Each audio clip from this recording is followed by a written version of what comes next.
Hi everyone, this is the second question in the series of pediatric practice question with NCLEX review. So, question number second, which one of the following is the most important risk of transferring an extremely low birth weight baby from a hospital without facilities to one with a neonatal intensive care unit? पहले question को सही से समझिए कि ये question क्या कहना चाहता है। क्वेश्चन हमें ये कह रहा है कि यहाँ पे वो कौन सा मोस्ट इम्पोर्टेंट रिस्क है जो कि अकर हो सकता है अगर आप एक extremely low birth weight baby को ट्रांसफ़र कर रहे हैं नियोनेटल इंटेंसिव केयर यूनिट में विदाउट एनी फैसिलिटी। यानी आपके पास कोई भी ऐसी फैसिलिटी नहीं है और आप एक लो बर्थ जो कि extremely low birth weight baby है उसको आप ट्रांसफ़र कर रहे हैं, तो उस दौरान कौन सा रिस्क हो सकता है उस बेबी को। सो ऑप्शन देखते हैं अब। Option one is high cost of neonatal transport. Option B risk of transport accident. Option C increase risk of intraventricular haemorrhage, यानी इंट्रावेंट्रिकुलर हेमरेज हो सकती है। Option D increase mortality and morbidity. And option E social disadvantage of family.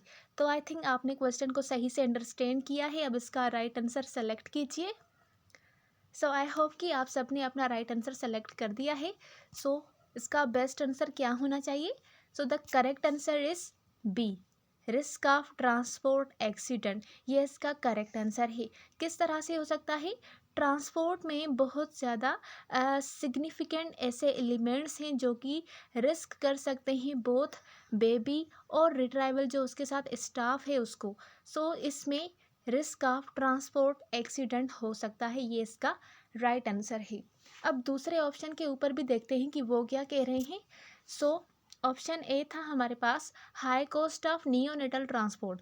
अब neonatal transport expensive तो है लेकिन ये most important consideration नहीं है। देन ऑप्शन सी था हमारे पास increase risk of intraventricular haemorrhage. अब ये एक मॉर्बिडिटी है जो कि इंक्लूड करती है इंट्रावेंट्रिकुलर हेमरेज को। It may be caused bye underlining medical condition. अब इंट्रावेंट्रिकुलर हेमरेज ट्रांसपोर्ट की वजह से नहीं हो सकती, ये किसी अंडरलाइनिंग मेडिकल कंडीशन की वजह से अगर होती है and is only associate with the need for transport. So ये भी नहीं हो सकता राइट आंसर। नेक्स्ट है D, which is increase mortality and morbidity. अब फीडबैक में देखें तो क्योंकि उस बेबी को ट्रांसफ़र की रिक्वायरमेंट है, क्योंकि उसकी वजह से उसको हाई रिस्क है मोर्टेलिटी और मॉर्बिडिटी का, जिसमें इंट्रावेंट्रिकुलर हेमरेज भी आ रहा है। पर ये किसी ऐसे नहीं हो सकते, ये किसी अंडरलाइनिंग मेडिकल कंडीशन की वजह से ही हो सकते हैं, ना कि ये ट्रांसपोर्ट से एसोसिएट कर रहे हैं। तो इसीलिए ये भी इसका बेस्ट आंसर नहीं है। नेक्स्ट है E, social disadvantage of family. अब इसका रेशनल क्या कह रहा है? The rationale for transport is based on the premise that specialise unit reduce mortality and improve outcome. अब जैसे हम उस बेबी को ट्रांसफ़र कर रहे हैं किसी नियोनेटल इंटेंसिव केयर यूनिट में विदाउट एनी फैसिलिटीज़, तो हमने उनसे ये बात पहले तय की है कि वहाँ पर उसको बेटर अपॉर्चुनिटीज़ मिलेगी और वहाँ पर उसकी बेटर केयर होगी। तो इसके लिए उसको उसकी जो फैमिली में कोई डिसएडवांटेज या फिर सोशल डिसएडवांटेज नहीं हो सकता।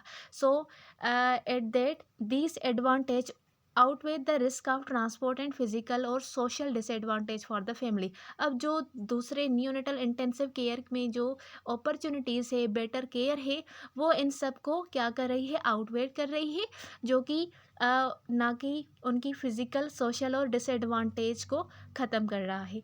सो ये भी यहाँ पर राइट आंसर नहीं हो सकता। हमारे पास जो राइट आंसर था वो क्या था? Increase the risk for transport accident. Okay, I hope कि आपको आज का क्वेश्चन समझ आ गया होगा। मिलते हैं अगले वीडियो में एंड थैंक्स फॉर वॉचिंग। अल्लाह हाफिज़।